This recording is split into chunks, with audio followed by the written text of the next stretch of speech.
बिस्मिल्लाहिर्रहमानिर्रहीम। अस्सलाम वालेकुम। इस्लामिक हेवन चैनल में खुश आमदीद। अगर आपको वीडियो पसंद आए तो इसे लाइक शेयर कीजिएगा, चैनल को सब्सक्राइब कीजिएगा और बेल आइकन को ज़रूर प्रेस कीजिएगा ताकि हर नई आने वाली वीडियो आपको बर वक्त मिल सके। हज़रत बाबा फ़रीदुद्दीन गंज शक्कर रहमतुल्लाह अलैह सिलसिला चिश्तिया के तीसरे बड़े पेशवा हैं। उन्हें हज़रत ख्वाजा बख्तियार काकी ने खिलाफत अता की और हज़रत ख्वाजा बख्तियार काकी को ख्वाजा ख्वाजगान सुल्तानुल हिंद हज़रत ख्वाजा मोइनुद्दीन चिश्ती अजमेरी ने खिलाफत मुरहमत फरमाई। आपको ये मुनफरिद एजाज़ भी मिला कि सिलसिला चिश्तिया के दो रूहानी पेशवा हज़रत ख्वाजा मोइनुद्दीन चिश्ती अजमेरी और हज़रत ख्वाजा बख्तियार काकी ने आपको बैक वक्त हाथ पकड़कर तसव्वुफ़ और सलूक की मनाजिल तय कराई।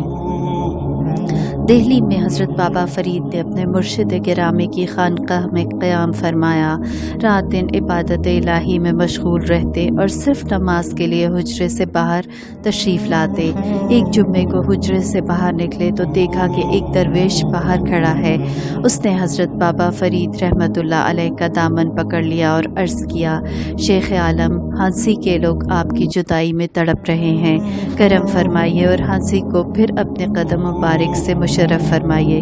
हज़रत बाबा फ़रीद रहमतुल्लाह अलैह नमाज से फ़ारिग हुए तो आपने हांसी जाने के अपने इरादे का इज़हार किया।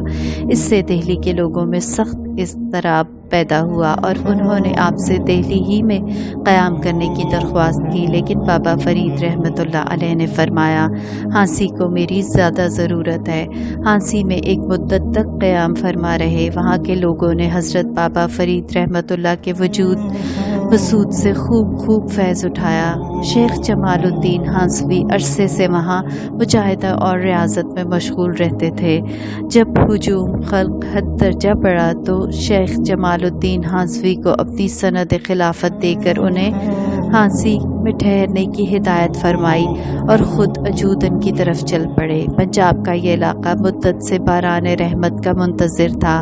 हांसी से रवानगी के बाद बाबा फ़रीद पहले फ़रीदकोट पहुँचे, जहाँ आपकी मुलाकात हज़रत ख्वाजा निज़ामुद्दीन औलिया से हुई, जो उस वक्त नौजवान थे और बाद में आपके मुरीद ख़ास और खलीफा बने। बाबा फ़रीद पहले खतवाल पहुँचे और अपनी वालदा माजिदा की खिदमत में लगे रहे, लेकिन खलकत का ये आलम था कि हर तरफ से टूटी पड़ती थी। आप तबन इंतहाई तन्हाई पसंद थे। जब हुजूम खल्क से बेजार हो गए तो एक रोज़ वालदा साहिबा से इजाज़त लेकर खतवाल से चल पड़े। फिरते फिराते एक गैर मारूफ कस्बा अजूदन में पहुँचे। अजूदन इन दिनों जंगलों से घिरा हुआ था।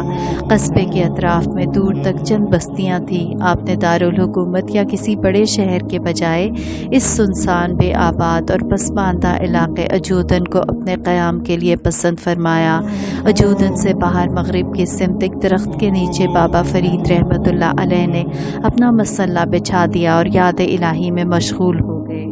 एक दिन आप दरख्त के नीचे बैठे थे कि एक गवालन का इधर से गुज़र हुआ। वो आपकी शफ़क़त से बहुत मुतासिर हुई।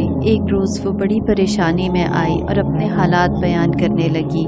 बाबा जी, मैं बहुत परेशान हूँ, आप मेरे लिए दुआ करें। यहाँ से कुछ फासले पर एक जोगी आकर ठहरा है। उसके शागिर्द मुझसे दूध लेते हैं लेकिन कीमत नहीं देते। मैं गरीब हूँ, बड़ा घाटा उठाना पड़ रहा है। वो जोगी मुझसे कहते हैं कि अगर मैं इन्हें दूध नहीं दूंगी तो मेरे सारे मवेशी मर जाएंगे। बाबा फ़रीद ने फरमाया, तुम सब्र से काम लो, अल्लाह तुम्हारी हिफाजत फरमाएगा, तुम्हें कोई नुकसान नहीं होगा। ज़रूरी हुआ तो हम उन्हें समझा भी देंगे। अभी ये बातें हो ही रही थी कि चंद जोगी इस औरत को ढूंढते हुए इधर आ निकले। उन्होंने देखा कि वो किसी बुज़ुर्ग के पास बैठी है। गवालन घबरा कर उठने लगी, लेकिन बाबा फ़रीदुद्दीन रहमतुल्लाह अलैह ने इशारे से उसे बैठने का हुक्म दिया और जोगियों से मुखातिब होकर कहा, इस औरत को आज मैंने यहीं बिठा लिया है, तुम भी बैठ जाओ। आपके अल्फाज में ऐसी तासीर थी कि वो जोगी वहीं बैठ गए। ये जोगी बहुत देर तक अपने डेरे पर नहीं पहुँचे तो उनका गुरु ढूंढने के लिए आ निकला और वहीं आ पहुँचा। ये देखकर गुस्सा हुआ कि उसके चेले किसी और बुजुर्ग के पास बैठे हैं। उसके बुलाने पर भी उसके चेले वहाँ से नहीं उठे तो उससे मज़ीद गुस्सा आया। अब वो बाबा फरीद रहमतुल्लाह अलैह को नुकसान पहुंचाने के लिए कोई मंतर पढ़ने लगा, लेकिन उसका हर मंतर बेकार जा रहा था। जब उसके तमाम मंतर बेकार हो गए तो उसने अपनी शिकस्त तस्लीम कर ली और आप रहमतुल्लाह अलैह के कदमों में गिरकर अपने साथियों की रिहाई के लिए इल्तजा करने लगा।